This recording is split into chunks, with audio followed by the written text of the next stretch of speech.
Ben size ruhun dinamiklerini arz edecektim. Ramazan onu göstermesi bakımından çok önemli.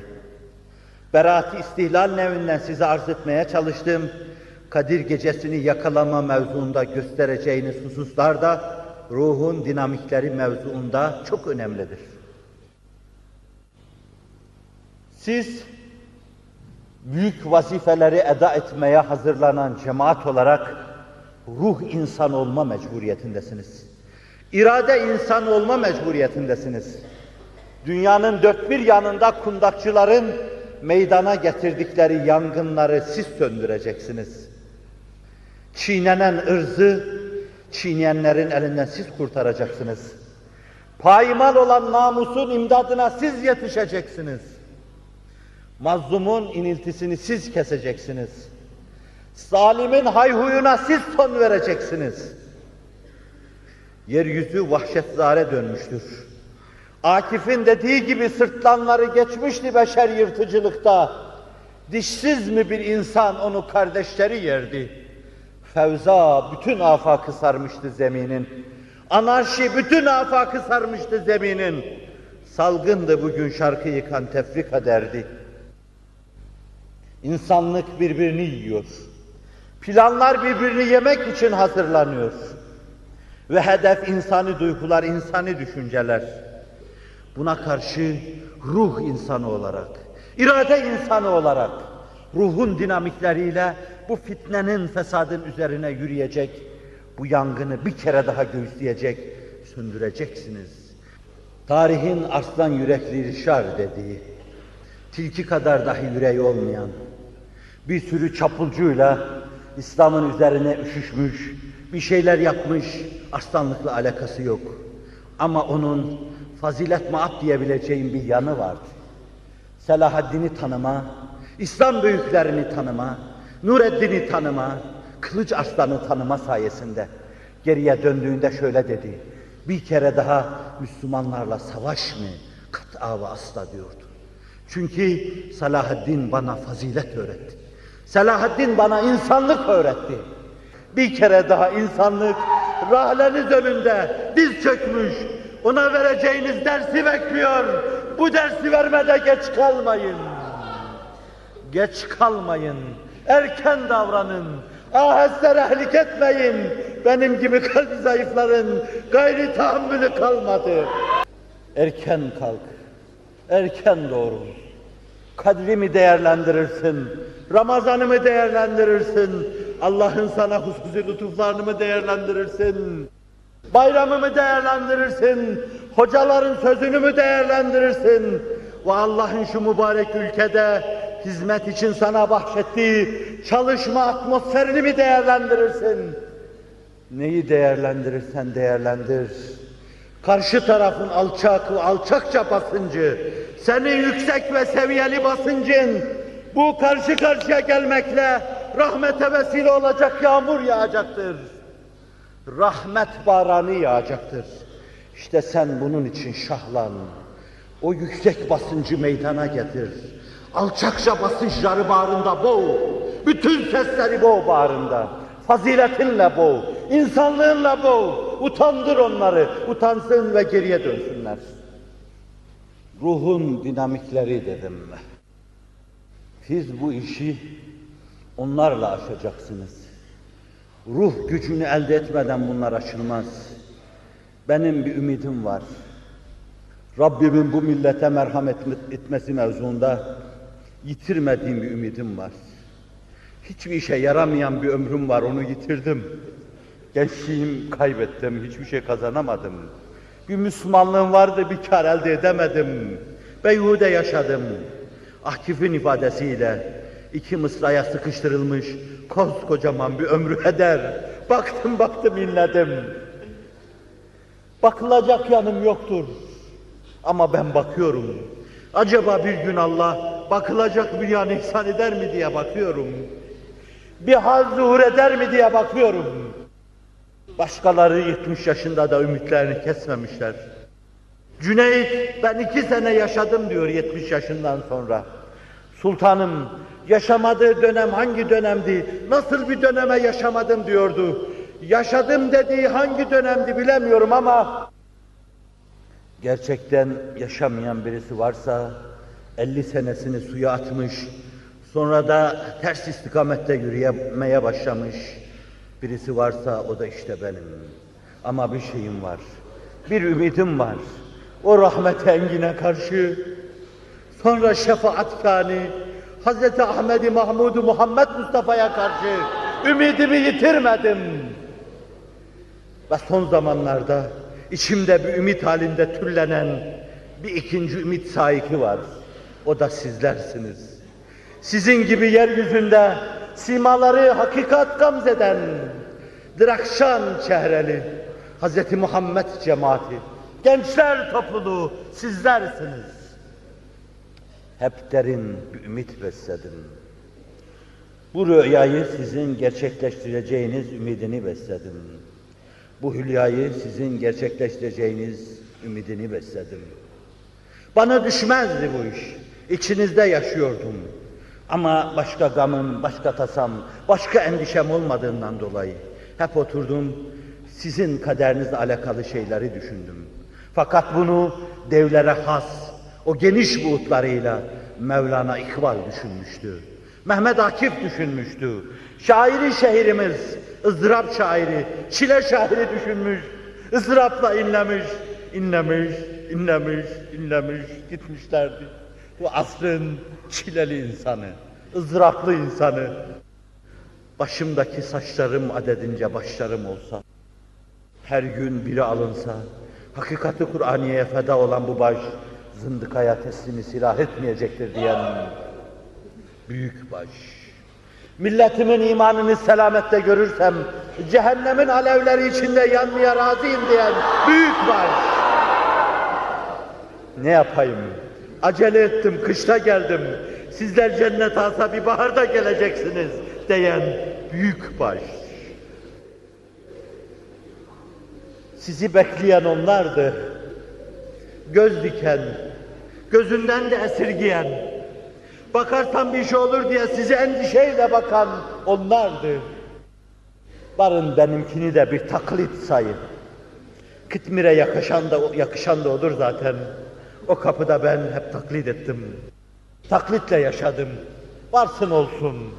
Öyle bir sultana kıtmirlik yapmak cana minnettir bu. Varsın olsun. Ruh insanı, irade insanı, cihanda bozulmuş düzenler, alt üst olmuş şartlar, senin müdahale edeceğin, şefkatle müdahale edeceğin anı bekliyor.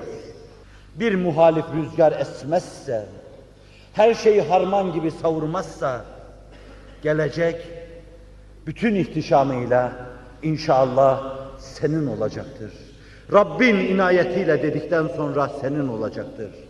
El verir ki sen bir irade insanı, bir ruh insanı, bugün ruhun dinamikleri, bir irade, bir ruh insanı olarak sana düşen vazifeyi arızasız ve kusursuz yerine getiresin. Müsaadenizle ruh dinamikleri dedim. Kendimce önemsediğim birkaçını size sırasıyla arz etmek istiyorum. Sadece birkaçını. Enbiya-i İzam'ın evsaf-ı aliyesiyle bütünleşen birkaçını. Hazreti Muhammed'i şahlandıran, onun ifadesiyle bu vadiler mi dem tuttukça bihuş etti Davud'u. Davud'u dem tuttukça bihuş eden o dinamikler nelerdir? Hazreti Musa'yı turlarda coşturan dinamikler nelerdi? Hazreti İbrahim'e semaların yolunu gösteren nelerdi? Hazreti İsa aleyhisselamı çarmıhlar altında bile sarsılmadan, fütur getirmeden Allah dedirten güç ve kuvvet neydi? İşte onlarla iç içe olan sadece birkaç güç kaynağını arz edeceğim. İsterseniz buna ben ruhun dinamikleri derken siz ruhun billurlaşması da diyebilirsiniz. Ruh billurlaşacak. Ruh kendi gücünü kazanacak. Ruh cesedin kaydından kurtulacak. Ve siz ruh insanı olacaksınız. Sırtınızda bir beden taşıyacaksınız. Fakat onun kaygılarına kapılmayacaksınız. Onun altında kalıp ezilmeyeceksiniz. Bir işkembe taşımayacaksınız. Cibril gibi kanat taşıyacaksınız. Mikail gibi kanat taşıyacaksınız. İsrafil gibi kanat taşıyacaksınız. Ve istihkakları varsa şayet, hak etmişlerse Azrail gibi kanat taşıyacak. Azrail gibi millete davrananların başına Azrail gibi ineceksiniz. Caydırıcı olarak, güç olarak kanat taşıyacaksınız. Ruh insanları olarak. Sadakat önemli bir dinamiktir. İsterseniz onu doğruluk manasına alın. Özü, sözü doğru olma manasına. Muhbir-i Sadık bize şöyle tavzih buyuruyor. اِضْمَنُوا لِي سِتَّنْ اَضْمَنْ لَكُمُ الْجَنَّةِ 6 meselede bana söz verin. 6 meselede bana söz verin. Cennete girmenize söz vereyim, garanti edeyim. Ve bu arada başka fasıllarla alakalı fasıllarını oraya bırakarak bu arada şunu buyuruyor. اُسْتُقُوا اِذَا حَدَّثْتُمْ Konuştuğunuz zaman doğru konuşun. اُسْتُقُوا اِذَا حَدَّثْتُمْ Konuşurken doğru olun. Zira siz özü doğru olan insanlarsınız. Sözü doğru insanlar olun. Özü, sözü doğru insan olun. Bu manada sıdık, doğruluk. اِنَّ الصِّدْقَ يَهْدِ اِلَى الْبِرِّ وَاِنَّ الْبِرَّ يَهْدِي اِلَى الْجَنَّةِ Doğruluk iyiliğe, takvaya insanı çeker götürür. Birrü takva da insanları cennete ulaştırır. Bu manada. Fakat benim bahsetmek istediğim sadakat bu manada değil. Bu mahfuz. Doğru söyleyeceksiniz. Doğru davranacaksınız. Cibril gibi doğru olacaksınız. Sadık-ı Masduk olan Hz. Muhammed Mustafa gibi doğru olacaksınız. Emniyet telkin edeceksiniz. Güvenilir insan olacaksınız. Zira o peygamberlikle daha kanat açmadan alem ona şöyle diyordu. Muhammedur Resulullah, es-sadikul vahdil emin. Muhammed Allah'ın Resulü, o es-sadik, el-vahd. Sözünde doğru bir insandı. El-emin, emin. Peygamber olmadan doğruluğunu başkalarına kabul ettirmiş. Doğru bir insan olarak vicdanlara taht kurmuş. Bir gün gelecektir. Ben peygamberim diyecektir. Cahiliye insanı şöyle diyecektir ona karşı. Şimdiye kadar 40 küsür yaşına kadar bize karşı bir kere yalan söylemedi. Bize karşı 40 sene yalan söylemeyen insanın Allah'a karşı yalan uydurması düşünülemez. Bu söylüyorsa doğru söylüyordur. Her dudaktan dökülen buydu. Ebu Bekir böyle diyordu. Yasir böyle diyordu Ammar'ın babası. Hatta Ebu Cehil böyle diyordu. Hatta Ütbe böyle diyordu. Hatta Şeybe böyle diyordu.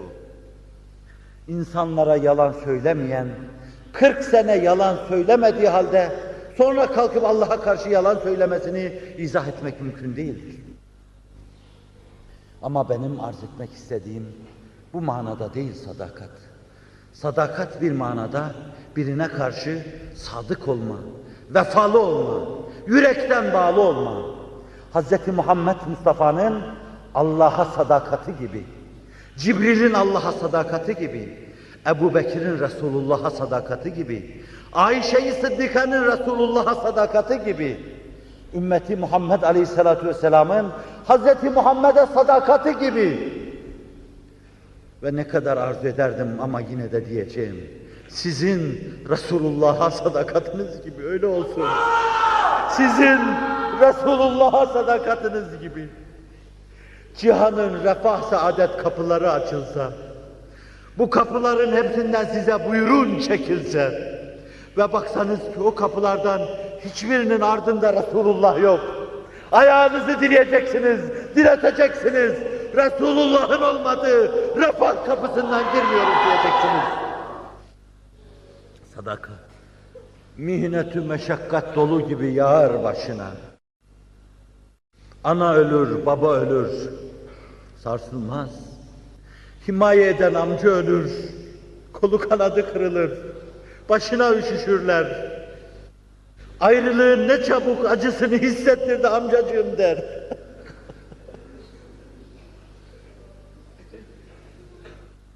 Ebu Talip gibi bağrını açacak, kanatlarını açacak, himaye eden birisi kalmamıştır. Ayrılığın acısını ne çabuk hissettirdi amcacığım derinler.